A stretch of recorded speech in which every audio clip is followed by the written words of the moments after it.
Okay, so at this point we have an ICA decomposition, and you guys already learned some tools on how to evaluate, or not really evaluate, but to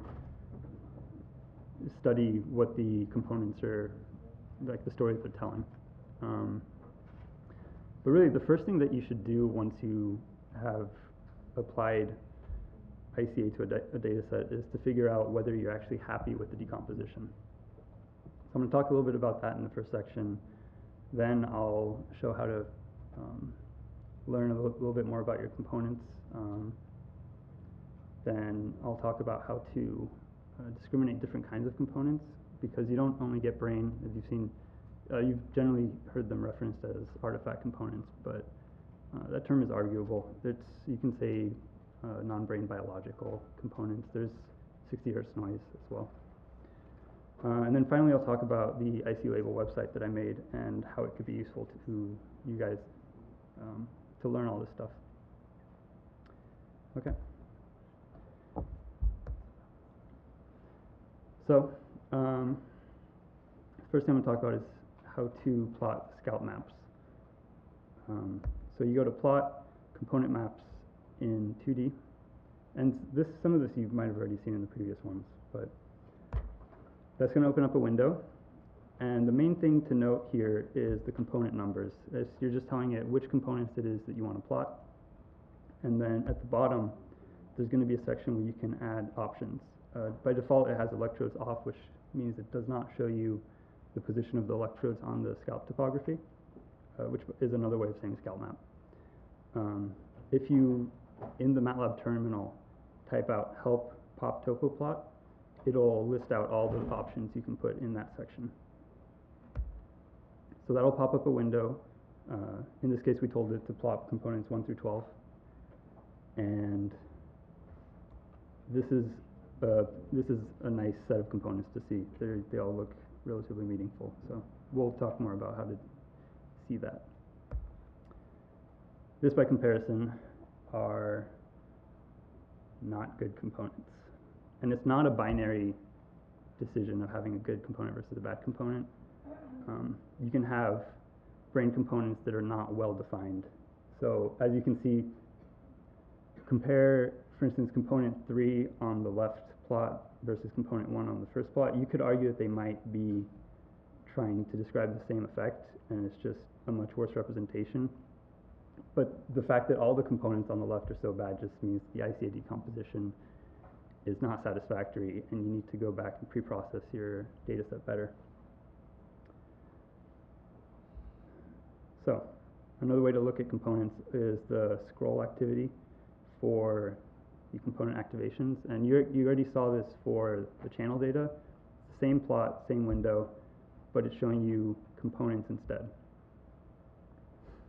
And the way that this can be useful is that, as you can tell from the name independent component analysis, these components should be independent. But in the case of the second epoch, you see this event that affects all the components. Not all of them, but half of them. And that's not good. That means that you have some sort of activity that is not explained by your ICA decomposition, and so it's just affecting all the components. And so that's one way to get rid of that is you can reject this epoch and then go back and recalculate ICA. Okay, so the IC properties window is, again, very similar to the channel properties window that was explained earlier. So you go to plot component properties and you put in which components you want to see. You can actually put more than one component here if you wish, and it'll pop up more than one window. So again, you have the scalp topography on the left, which is a representation of what effect that component has on the electrode. So if you get a spike in the component activation for this component, you'll see this shape, or this form of activity represented on the electrodes. In the top right, you have an ERP image, which Julie just explained. So it's all the same information. You can get the ERP at the bottom. And then at the bottom of the plot, you have a power spectrum. So this can be very helpful for discriminating certain types of components, and I'll get into that in a second. Yeah, so that's the ERP image again. So even though you can look at those two separately, the scout map or the component properties, there's actually a way to easily access both, which is if you go through Tools, Reject Data using ICA, and then Reject Components by Map, you'll get this window. And the benefit of it is that when you click on the scout, actually you click on the number above each scout map, it'll pop up the IC properties, the component properties window that we just looked at. Okay, so now we're going to use all these tools we just saw to try to figure out what kind of components we have in our decomposition. So we can start with 4. You click on that button and you get the component properties window. So how can we tell this is a blink component? Well, first of all, if we look at the scout map, we can see that most of the contribution is on the frontal electrodes, which are closest to the eye. Second, if we look at the ERP image, you can see that it's roughly flat with very high amplitude, not spikes, but quick waves. And you have roughly 1/f power spectrum, which means that your power drops off as the frequency increases. These are actually easier to see if you plot out the component time series, the activations. So 9 is another type of eye component. Again, you can see it's forward and around the eyes, but this actually is describing horizontal eye movements, and this is mostly characterized by the scout map, which you could explain as a dipole placed between the eyes looking either left or right, depending on the polarity of the map. And again, a 1/f power spectrum without any peaks. And so as I said before, if you look at the actual activations for that component, which is 9, you can see those sharp discontinuities, and those are saccades, which is when you have a abrupt eye movement. So if you look from one spot to another spot, you're going to get a DC shift in the component activations, and you can see those.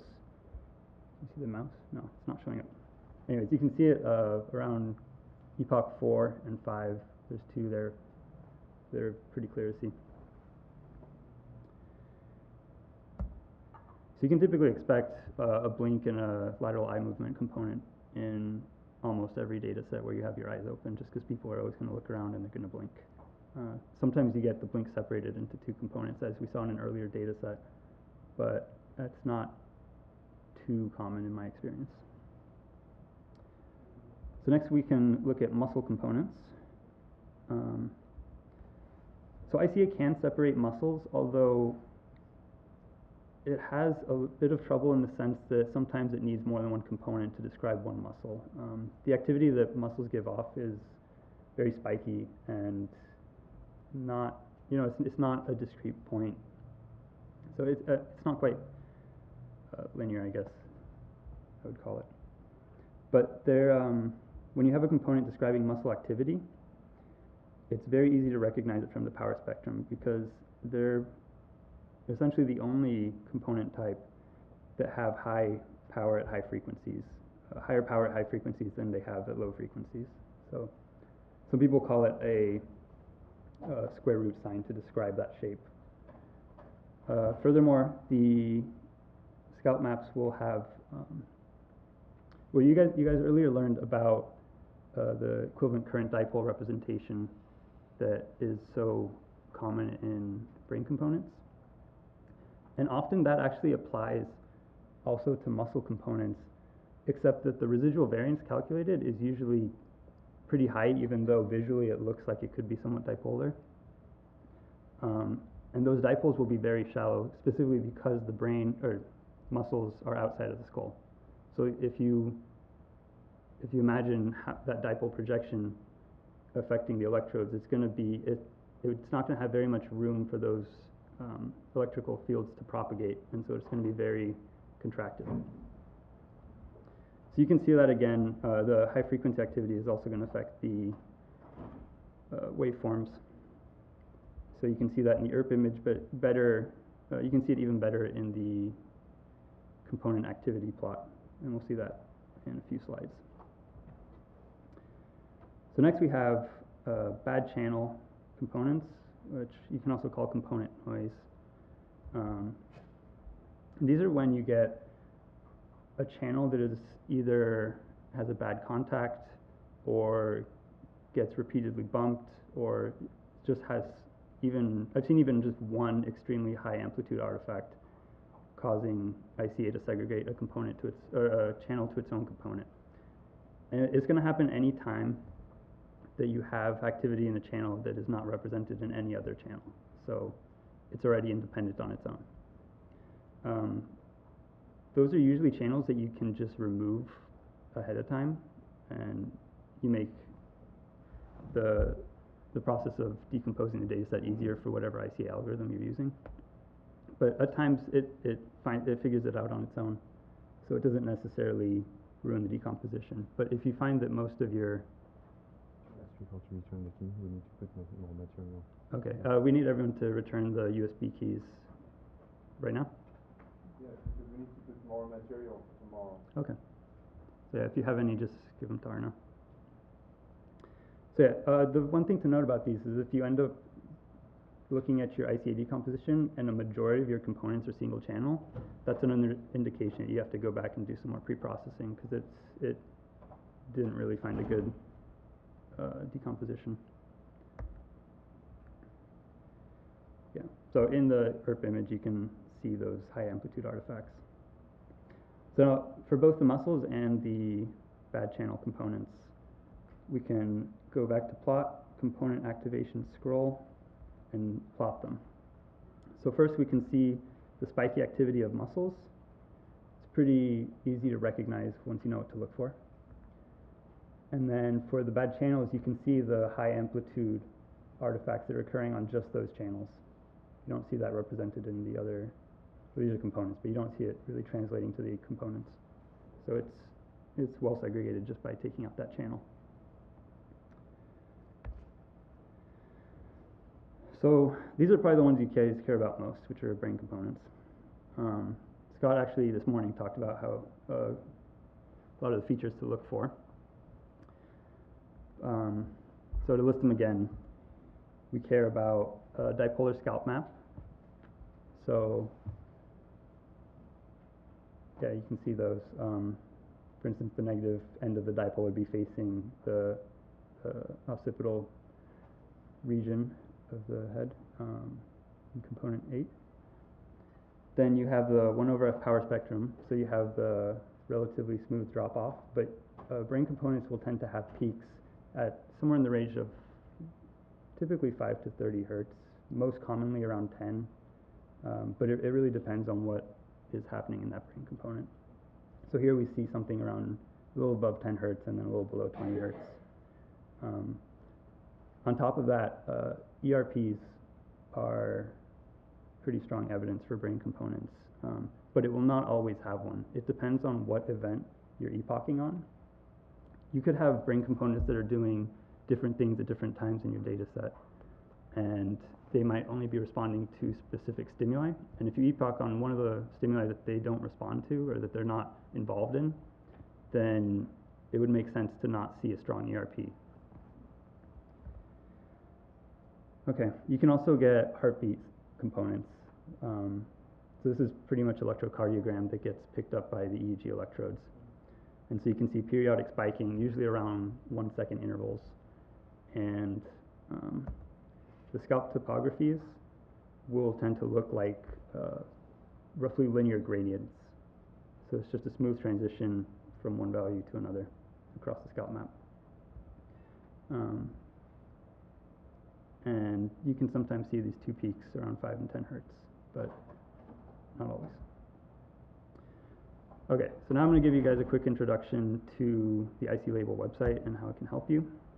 So the project that spawned the website is that I'm trying to come up with an automatic IC labeling classifier, and that pretty much means it's an algorithm that'll do what I just described previously in this slide. So being able to determine brain components from muscle components, from heart components, from eye components. Sometimes you get line noise components where it's just the 60 hertz signal. And just make it so that you don't have to do that yourself. The purpose of the website is to gather labels on components, because I have a huge data set, but none of it has, well, before the website, none of them had the components labeled. So you can visit and learn more by going to this webpage, reaching.ucsd.edu:8000/tutorial. So there's three main features to the website. The first is label collection, which I just described. So you get an image. Oh, I'll show it in a second. The next is there's a tutorial on how to discriminate between components. It's roughly what I just explained to you guys, but there's examples, and it's there after this, so you can look at it again. And then finally there's practice, which I think will be the most useful to you guys. And this is where it presents components that other people have already labeled, and you can respond however you think is correct. And then when you hit submit, instead of it saving the label, it doesn't save it, but it shows you all the responses that other people have said, so you can compare what you thought the component was to what other people thought it was. And that way you get feedback, and I think you learn faster. So when you're labeling components, you're presented to this view. It's similar to the IC properties window, or the component properties window that we went over, with a bit more information. So you still have the scalp topography, you still have the ERP image, and you have the power spectrum, but now you have two representations, and the reason for that isn't important. The dipole plot.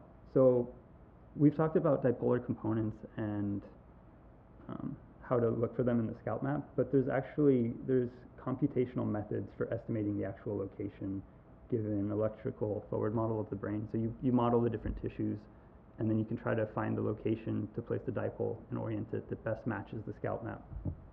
And so right there you get to see what the best fit was for this component. And then you also see a small segment of time series data for it. Label feedback, same thing, but then again, when you hit submit, you're presented with the feedback. So here you get to see that there's 3 experts that said aye. An expert just means that it was someone from the Schwartz Center. User is people from outside the Schwartz Center, and they could be as good as the experts, even better. It's just we don't know ahead of time. But everyone agreed that this one's aye. And you don't have to log in for this one, so you can just go straight to the website and try it out. And finally, the tutorial. It has image examples, has paragraphs describing what to look for, and bullet point summaries, so you can flip through it really quick if you just need to refresh if you forgot what to look for a certain component type. So that's it. The rest of the time we'll have for exercises. You can ask questions, try out the website. So there's 2 exercises. The first one is going to be loading the Stern data set again, epoching, and then trying to figure out those components. Alternatively, you can go to the website and try out the label feedback page.